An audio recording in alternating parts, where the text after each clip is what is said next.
مزارہ موت اور ممتا قسط نمبر 2۔ ہم نے لاش دیکھی، ایک گولی پہلو سے گزر کر دوسرے پہلو سے نکلی تھی۔ گاؤں کے کسی ایک آدمی نے بھی گولی کی آواز نہیں سنی۔ وجہ یہ تھی کہ مقتول کے بھتیجے کی شادی ہو رہی تھی، بارات اگلی صبح جا رہی تھی۔ رات کے وقت گاؤں میں بھانڈ آئے ہوئے تھے اور بے بہا آتش بازی چل رہی تھی۔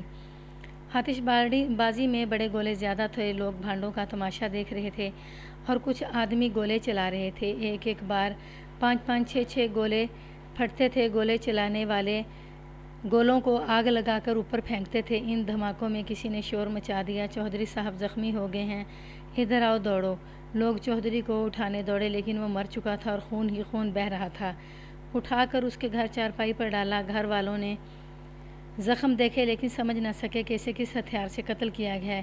یہ تو ہم نے جا کر زخم دیکھے اور بتایا کہ اسے گولی ماری گئی ہے۔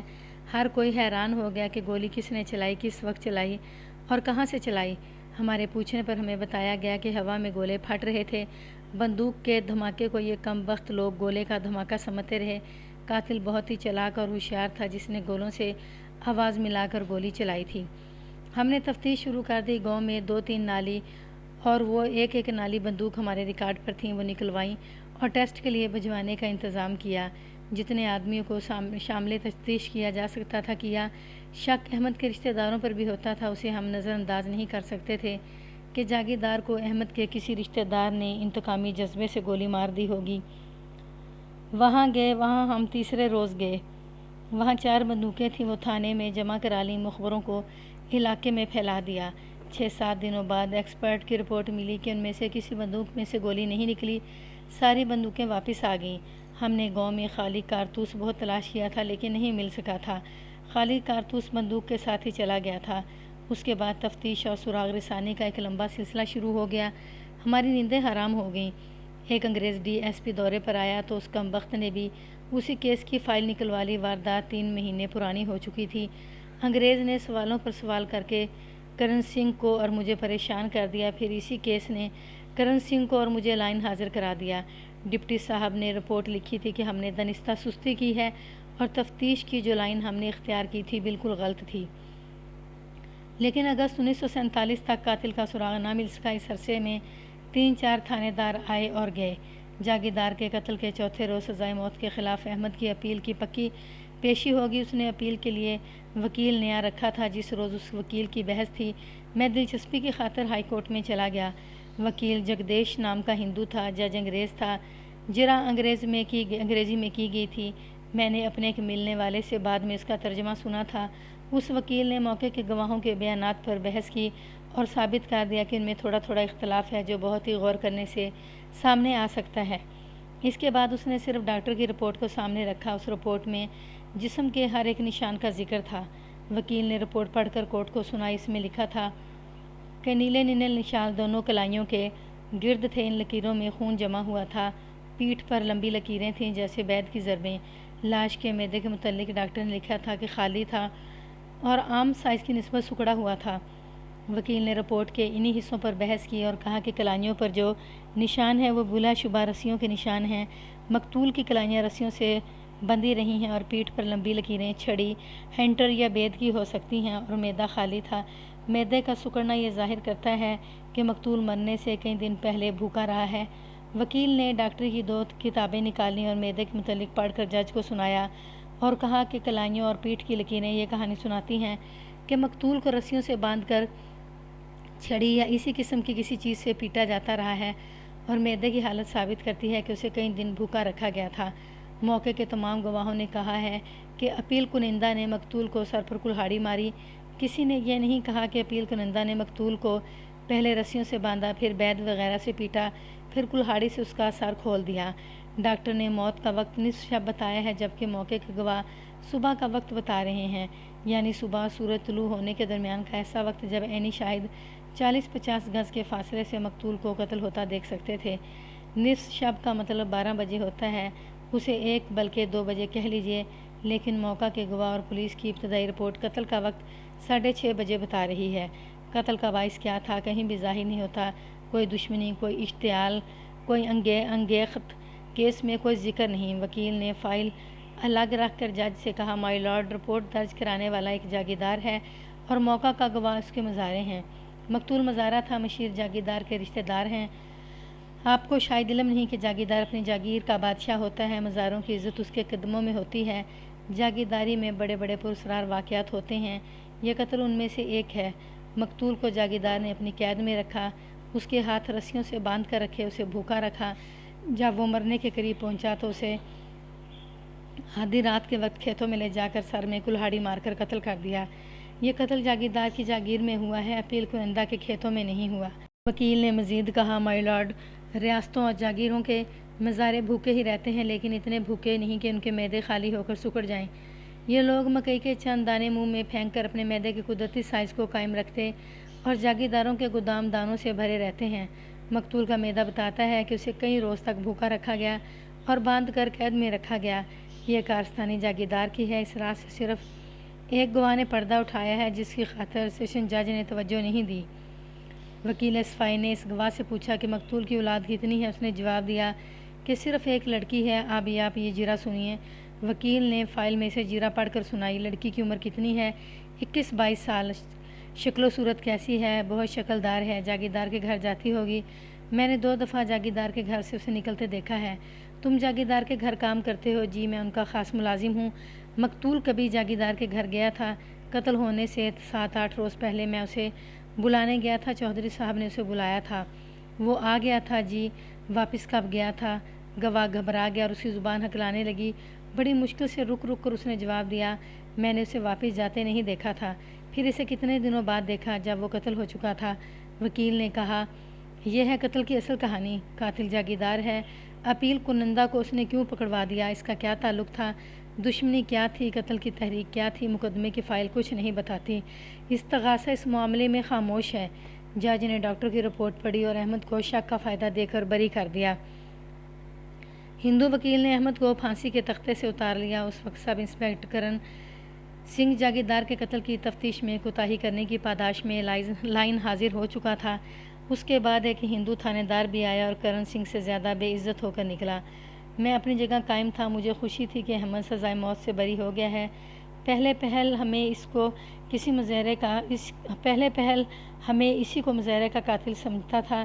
بعد میں مجھے شک ہونے لگا اور میں جب کیس کورٹ میں گیا تو مجھے یقین ہو گیا کہ احمد بے گناہ ہے۔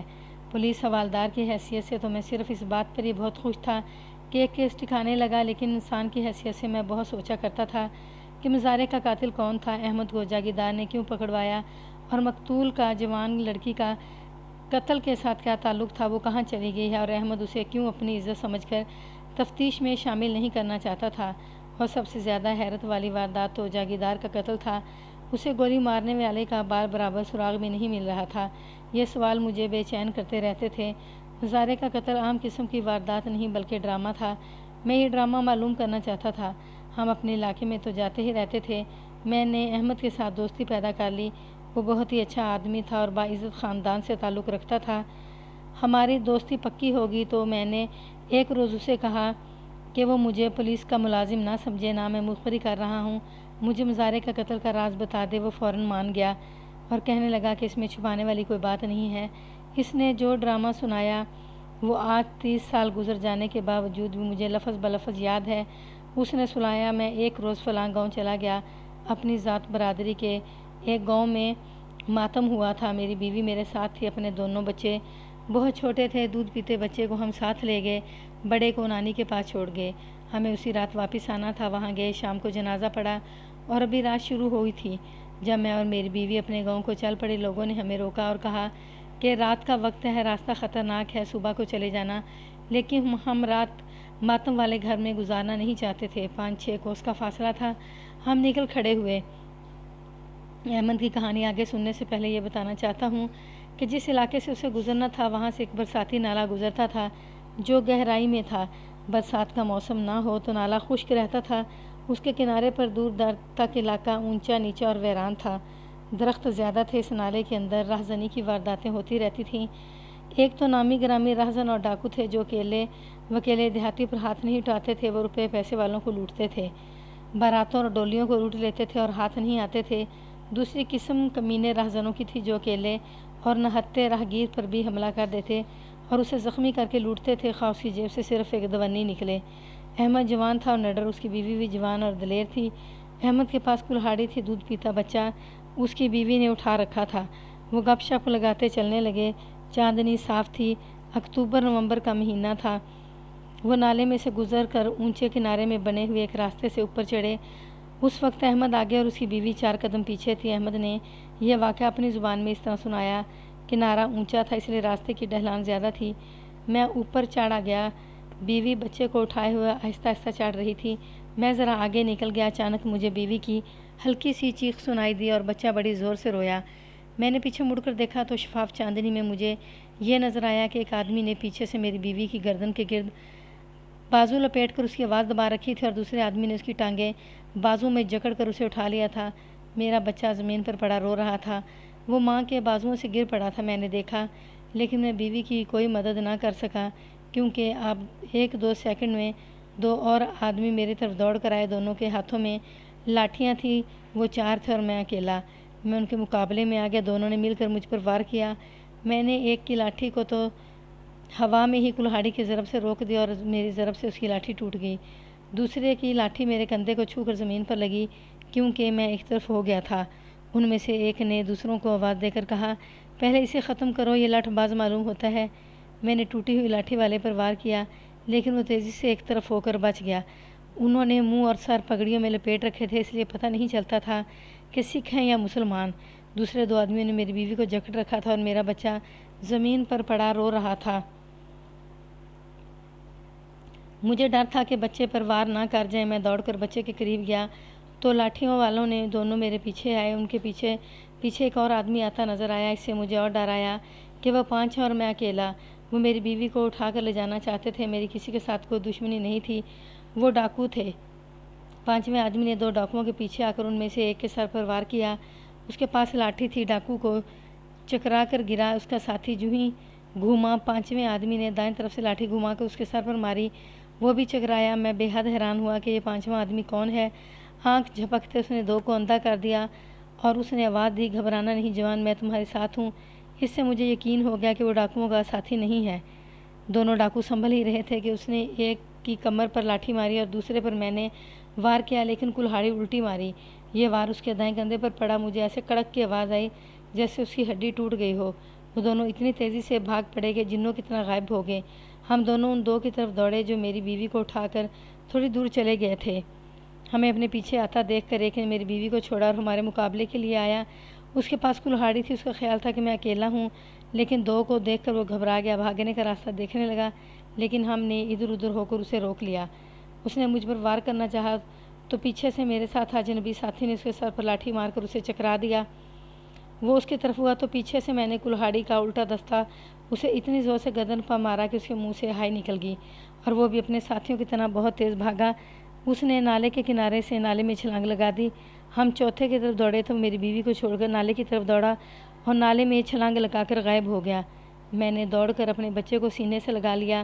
بیوی دوڑی آئی، اس نے بچہ مجھ سے لے لیا۔ میں نے اسے کہا کہ یہیں بیٹھ کر اسے دودھ پلاؤ، یہ ڈرا ہوا ہے۔ بیوی اسے دودھ پلانے لگی۔ میں اور میرا ساتھی ادھر ادھر گھوم پھر کر پہرا دینے لگے۔ بیوی بچے کو دودھ پلا چکی تو ہم چل پڑے۔ بیوی ڈری ہوئی بالکل بھی نہیں تھی، سخت غصے میں ڈاکوؤں کو گالیاں دے رہی تھی۔